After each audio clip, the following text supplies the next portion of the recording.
शिक्षक भर्ती सीटेट जो है किस शर्तों पर मान्य किया जाएगा। देखिए, आप लोगों को मालूम होगा कि जो प्रारंभिक शिक्षक भर्ती जो आ रहा है हमारा 7वां चरण फेज में, इसमें आखिर जैसे कि आप लोग कई सारे जो है अलग अलग कैटेगरी के लोग अप्लाई करेंगे और आप लोग सीटेट भी क्वालिफाइड होंगे कई अलग अलग कैटेगरी से।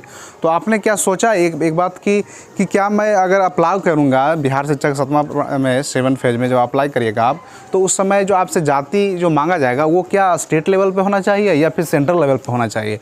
तो आज उसी डाउट को हम लोग आज क्लियर करेंगे। उसके बाद हम जानेंगे कि जो स्टेट जो देते हैं बिहार स्टेट वाले या फिर अदर स्टेट वाले या फिर आप सुपर टेट देंगे यूपी में, तो क्या वो स्टेट लेवल पे होगा या फिर आप दूसरे स्टेट में ही मान्य होगा। ठीक है, मतलब कहने का अर्थ है कि हमारा जो सेंट्रल कास्ट है वह आखिर किन शर्तों पर मान्य होगा और क्या सेंट्रल कास्ट अगर हम बनवा लेते हैं तो क्या अगर स्टेट में हम अप्लाई करेंगे तो क्या वही कास्ट स्टेट में भी काम आएगा। तो चलिए आज हम बहुत सारे क्वेश्चन कैसे आप लोग उम्मीद है कि आप अच्छे होंगे। चलिए मैं फिर से आप लोग का इस नए वीडियो पे स्वागत करता हूं दोस्तों। मैं हूं आपका दोस्त राजीव कुमार रंजन। आप हमारे चैनल को सब्सक्राइब नहीं करें तो जरूर करें दोस्तों, बेल घंटा जरूर दबा दें। तो चलिए आज हम बात करते हैं प्राथमिक शिक्षक भर्ती में सीटेट में जो है कौन सा कास्ट मान्य होगा। ठीक है, अगर आप कोई कैटेगरी से बिलोंग करते हैं और सारे लोग कैटेगरी से ही बिलोंग करते हैं तभी तो अप्लाई होता है। तो इस तरीक़ा से आज हम आपके डॉट को सॉल्व करेंगे। क्या अगर हम स्टेट का कास्ट बना लेते हैं तो क्या वो सेंट्रल लेवल में मान्य होगा। तो आप लोग में से ज़्यादातर स्टूडेंट होंगे या जो छात्राध्यापका होंगे वह कहीं ना कहीं यही गलती करेंगे फॉर्म भरते समय। देखिए, तो वही चीज़ों को मैं जैसे कि आपने जो है सीटेट जब आप क्वालिफाइड किया तो उस समय आपने क्लेम किया कि मैं जो है ओबीसी में हूँ।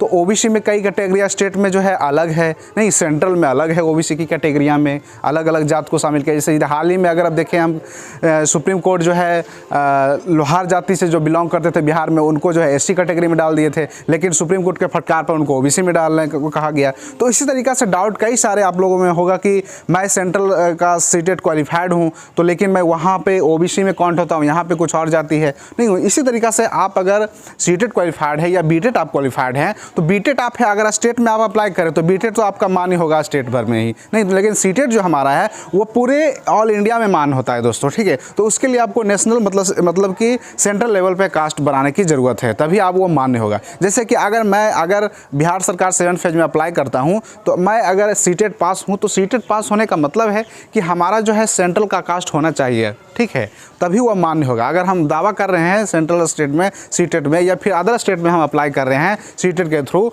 तो हम जो दावा करेंगे वह हमारा सेंट्रल स्टेट का होना चाहिए, सेंट्रल सरकार के थ्रू जो है हमारा कास्ट सर्टिफिकेट होना चाहिए। ये नहीं कि सिर्फ हम स्टेट वाला लेके बनवा के जाके चल जाएँ। तो आप लोग को तो मालूम हुआ कई सारे जो आप फॉर्म भरते हैं, एसएससी के फॉर्म भरते होंगे, रेलवे के फॉर्म भरते हो, तो आप दावा करते होंगे उस समय जब आपका ज्वाइनिंग होता होगा या उससे पहले जब वेरिफिकेशन होता है कास्ट का, तो उस समय आपको सेंट्रल का फॉर्मेट में बना के देना होता है, वहाँ जमा करना होता है, तभी वो वैलिड होता है। ना कि आप स्टेट वाला चल जाइए सीओ डीओ से बना के वही वैलिड हो जाएगा, वो वैलिड नहीं होगा।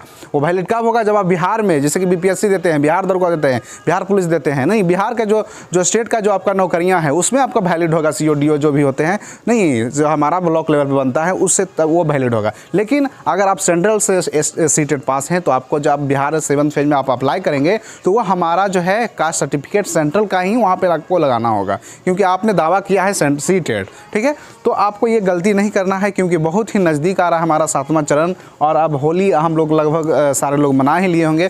तो उम्मीद है कि अब आपका ध्यान जो है अब आने वाला समय जो हमारा है वह सीटेट बीटेट जो स्टेट है हमारा वो उनके बारे में थोड़ा सा मैं बता देता हूँ। देखिए, आप लोगों में से कई सारे जो है व्यूअर्स होंगे हमारे सब्सक्राइबर जो स्टेट क्वालिफाइड होंगे। ठीक है, तो स्टेट आप क्वालिफाइड तो क्या हुआ, ये बिहार स्टेट में आप क्वालिफाइड हैं। जैसे कि मैं यूपी में सुपर टेट देता हूँ तो वहाँ सिर्फ यूपी में ही मान्य होगा। ये स्टेट क्वालिफाइड बिहार में तो ये बिहार में ही सिर्फ मान्य होना कि अदर स्टेट में मान्य होगा। ठीक है, तो उसी प्रकार सेंट्रल जो हमारा सरकार होता है वो सेंट्रल भी पूरे राज्यों में मान होता है, ना कि सिर्फ वो यूपी में, बिहार में और झारखंड में होगा मान। ठीक है, चलिए नेक्स्ट बात हम करते हैं एक चीज़ और कि आप लोग जो है सेंट्रल स्टेट के जो एससी एसटी हैं, ठीक है, जो अगर आप एससी एसटी हैं या ओबीसी हैं, ठीक है, या आप पीएच है तो आप जो है सेंट्रल स्तर पे आप बना लीजिए इसको, या ईडब्ल्यूएस है, ठीक है, ईडब्ल्यूएस, तो इसको आप सेंट्रल लेवल पे आप बनाएं, ना कि आप स्टेट लेवल पे बना के बैठे रहें। ठीक है, ये कहीं ना कहीं आपको भारी पड़ जाएगा, कहीं ना कहीं सरकार को आपको जो है छाटने का एक बन जाएगा थी एक तरह का, मतलब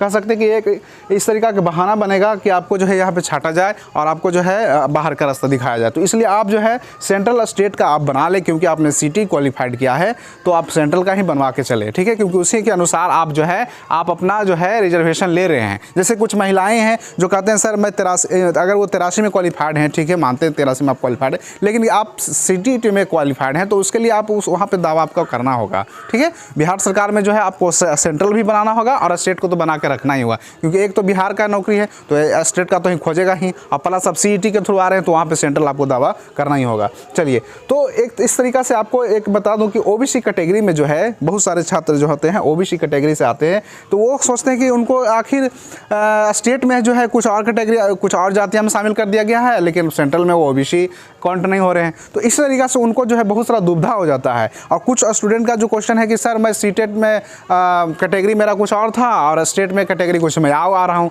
तो यही कारण है दोस्तों कि आप जो है गलती करते हैं, और यही गलती के कारण जो है आप जो है हमेशा खामियाजा भुगतने के लिए तैयार हो जाते हैं। तो ये से जब भी आप फॉर्म भरें तो आप सेंट्रल स्टेट का कास्ट बना लें, तभी आप अप्लाई करें कि सेंट्रल में हम किस कैटेगरी में काउंट हो रहे हैं, उसी के अनुसार आप CTET वैलिड होगा आपका, ठीक है। ना कि स्टेट के थ्रू कि हम स्टेट में अगर OBC में है और वहाँ कुछ है तो ये गड़बड़ा जाता है दोस्तों, ठीक है। तो इस तरह का गलती ना करें। तो वैसे अभ्यर्थी जो है जो जिनका प्रमाण पत्र स्टेट का होगा तो उनको स्टेट में जो जातियाँ होगा, ठीक है, या सेंट्रल लेवल पे जो जातियाँ होगा वो जाति सेंट्रल लेवल पे आपको वैलिड होगा।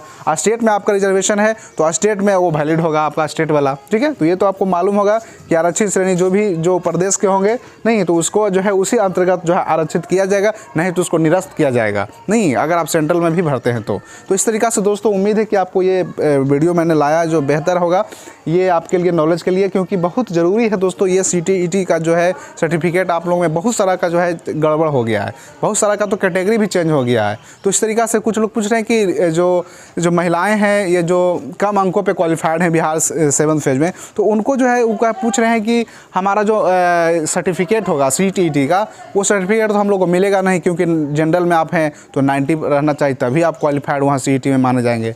बिहार में तो आपको मान लिया जाता है, लेकिन उसके लिए सर्टिफिकेट आपको वहाँ पे नहीं मिलेगा, वहाँ पे आपको मार्कशीट मिलेगा। तो वही मार्कशीट को आपको लगाना है, लेकिन आपको सेंट्रल का कास्ट बना लेना है, ठीक है। और उसके बाद जो है आपको स्टेट का कास्ट बनवा लेना है, तभी वो वैलिड होगा, नहीं अन्यथा वो वैलिड नहीं होगा। तो उम्मीद है कि आपको ये इन्फॉर्मेशन अच्छा लगा होगा। मिलते हैं फिर नेक्स्ट वीडियो में, तब तक बने हमारे चैनल पर लाइक से सब्सक्राइब जरूर कर दोस्तों। धन्यवाद। जय हिंद, जय भारत।